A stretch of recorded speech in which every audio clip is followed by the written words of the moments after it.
My name is Dan Behrens, and I release music under the name Danimal Cannon. I'm a performer, I'm a recording engineer, and I also compose music for radio, film, but mostly for video games. And as a composer, I have to do a lot of different kinds of music. So I might get asked to do an electronic dance music track, or maybe a heavy metal track, or maybe an orchestral movie score. And in order to achieve that, I use a lot of amazing, high-tech, really advanced software that lets me do amazing things like create an entire virtual orchestra with a couple of clicks of a button. And it's really freeing as an artist to be able to achieve that. But a couple of years ago, I discovered this other way of making music, and it challenged me in a completely different way. And it was this new instrument that excited me in a way that all of these other kinds hadn't really done so far. And that new instrument that really excited me, the Nintendo Gameboy. You might actually have one in your closet. It's the same one from 1989. And essentially, the music that you make with the Nintendo Game Boy, it's called chip music. And what chip music is, it's also referred to as chiptune music, any music made using or emulating the sound of old video game consoles and their sound chips. And so while I use the Nintendo Game Boy, there's people using things like the NES, or the Sega Genesis, Commodore 64, Atari Amiga. I actually heard a track a couple months ago somebody made, and they wrote their own software for this platform, the TI-83 calculator, which you might remember from calculus class. And it made a cool jam, too. Now, chip music, you may have never heard of it, but it's kind of a big thing. It's happening everywhere. I hear hundreds of tracks released online every week. I actually can't keep up with it. It's this thriving underground scene, and it's happening all around the world. I just returned home from a Chiptune festival over in Japan. Next week, I'm going to Philadelphia. And next month, I'll be going to Mexico City for a Chiptune festival. This isn't a localized thing. This is a really exciting thing happening across the world. Now, essentially, what chip musicians do is there are these vibrant artists who apply this do-it-yourself, punk rock sort of aesthetic towards electronic music. So they're building their own new instruments that you've never seen before. They're writing their own software in which they're essentially taking these tools and they're making them their own. And so they take this minimalist hardware and they push it to a maximum potential. It's pushing the sound chips, which are very simplistic, to their absolute limits, and the sound is actually very surprising. So chiptune music is not a genre, actually. What chiptune music is it's an instrument. And so you're going to hear all different kinds of genres. At festivals, I get to play with chiptune bluegrass, chiptune heavy metal, chiptune dance music, chiptune sea shanties. I'm sure it exists somewhere. And another great thing about this scene is they work hand in hand with visualists. And so people are often using the exact same hardware to create these real-time visuals, and they're built alongside each other as equals, the artists and the performers. It goes together as this amazing audio-visual experience. In chip music, you have computer programmers cross-pollinating with visualists, cross-pollinating with circuit benders, and us, the musicians, as well. So you kind of have this amazing scene where we're all learning about these cross-disciplines and applying them towards one singular movement. And it's not a novelty, actually. It's easy to think, oh, this is just video games, but this goes far beyond that. And I'd like to show you some. I think it sounds really cool, but talk is really cheap. So I figured the best way to do that is to perform a song for you. So let me get my guitar. Let's switch to the other visual display. This is the program I'm using. It runs natively on the Game Boy. It's called Little Sound DJ. It's available for $2 online, but there's plenty of other options. And meanwhile, for display purposes, I'm running it on a computer. This is an emulation. But this is exactly what I do. This is an excerpt from the song Jean-Luc. I got my controller right here. Let's do this.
right, that's a chiptune.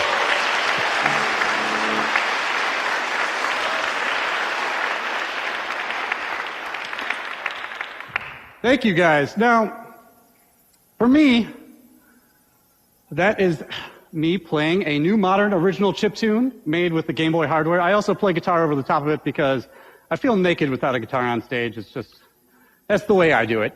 So back in the day, old game composers, they would essentially use these cool programming tricks and weird musical devices in order to make these simple sound chips sound more interesting. Essentially, on the NES and the Game Boy, only 3 notes can ever be playing at one time. So imagine you're in front of a piano, you only have one hand, and that hand only has 3 fingers. Have fun making music with that. So essentially to overcome that, they came up with these cool tricks, and some of these cool tricks sound really interesting and kind of unlike things. Well, we've actually been expanding upon these tricks for the last 30 years, because that's how long these chips have been in existence. And I thought it might be fun to kind of create a new unique sound here with you guys. And I'm just going to create a cool percussion sound, and I hope you guys like it. It's going to start off with something really basic and try to make it interesting. So this is going to sound like you just lost at a game show. Sorry, the answer we were looking for was TEDx Cleveland.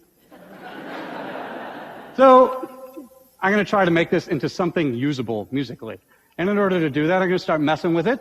So the first thing I'm going to do is I'm going to make this fade out over a function of time. Okay, so now it sounds like the world's worst bell tone. In order to make this even better, though, this is where the magic happens, I'm going to apply this thing called a table. And what a table is it's sort of like a computer program script that I'm applying to this instrument. Essentially, in chip music, a lot of times composing music is more akin to computer programming than it is normal music creation. And that's kind of fun. So right now, I'm just going to tell my script in order to turn this instrument off and back on again once every 16th note. So we'll see how that sounds. Okay, that's not too bad. Actually, it has this rhythmic context to it now, and it fades out over time, so it actually forms a pseudo-echo effect. It's not actually an echo effect, it's just a programming trick in order to simulate the sound of an echo. Now, to make this sound even cooler, I'm going to make it so it sort of modulates through some of the different flavors of white noise that are available on this channel. And it'll be dynamic and changing over time.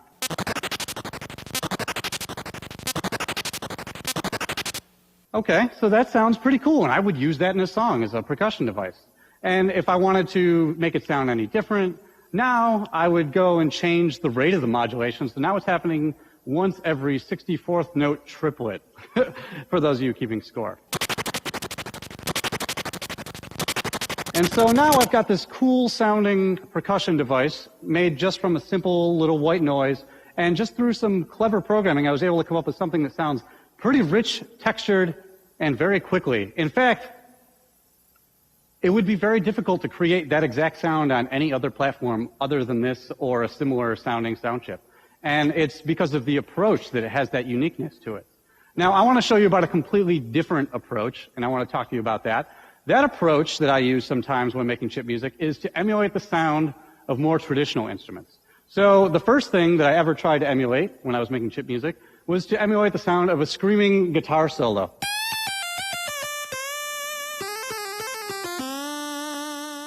Oh, I love that. Why not?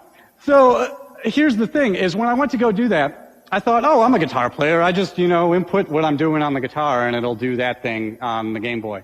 Well, it turns out there are lots of really complex gestures and things that we do, like articulations that make a guitar sound like a guitar. And I've been playing for like 18 years, and I don't really think about it that much. They were just things that I picked up along the way, and you just sort of do them when you're playing. It's sort of like driving. Driving is really complex, but now we just sort of do it. We don't think about it while we're doing it. Same thing with guitar with me.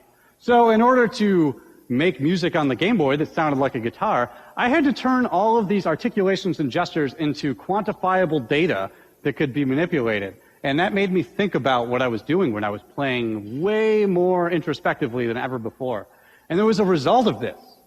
Now that I had put this into data, all of a sudden these innate motions that I was doing turned into conscious decisions that could be tightly manipulated and then mastered. Essentially, I got better at guitar through programming chip music, and I didn't expect that. It's because of the challenge of inputting music manually like this. And it was a fun obstacle to overcome, and I became better for it. So let's switch back to the slides real quick. Thank you. Now, I want to contrast this sort of music making with modern software and the direction I've seen that go. Essentially, there's a trend in modern software, and that trend is towards user-friendliness.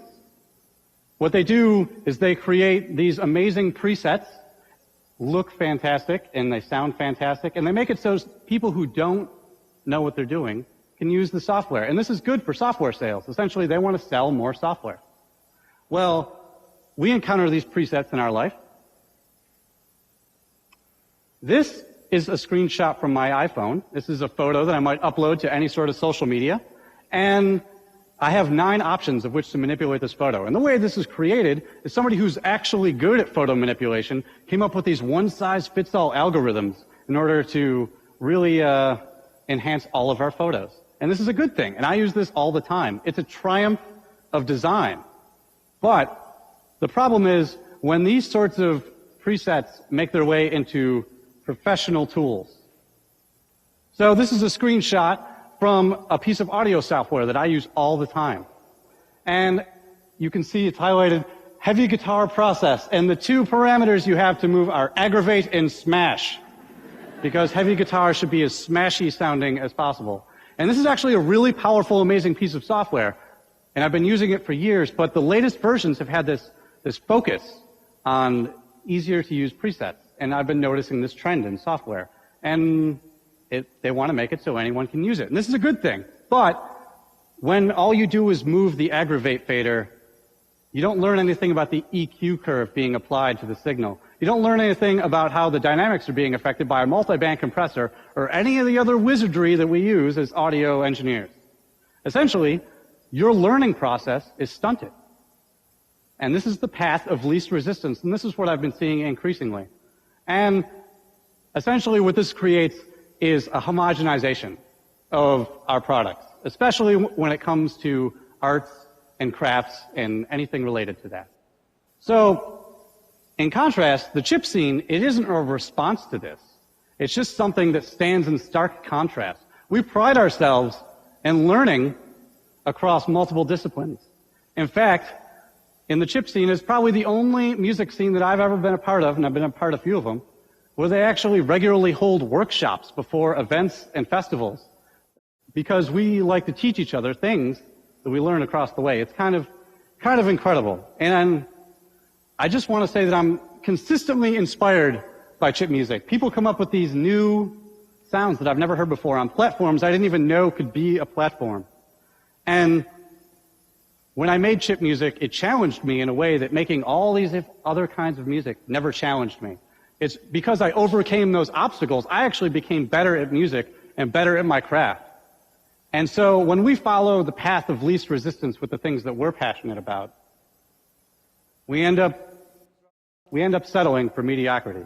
But if we can challenge ourselves and overcome the obstacles and the challenges in front of us, we can get better and we can become masters of the things that we care about.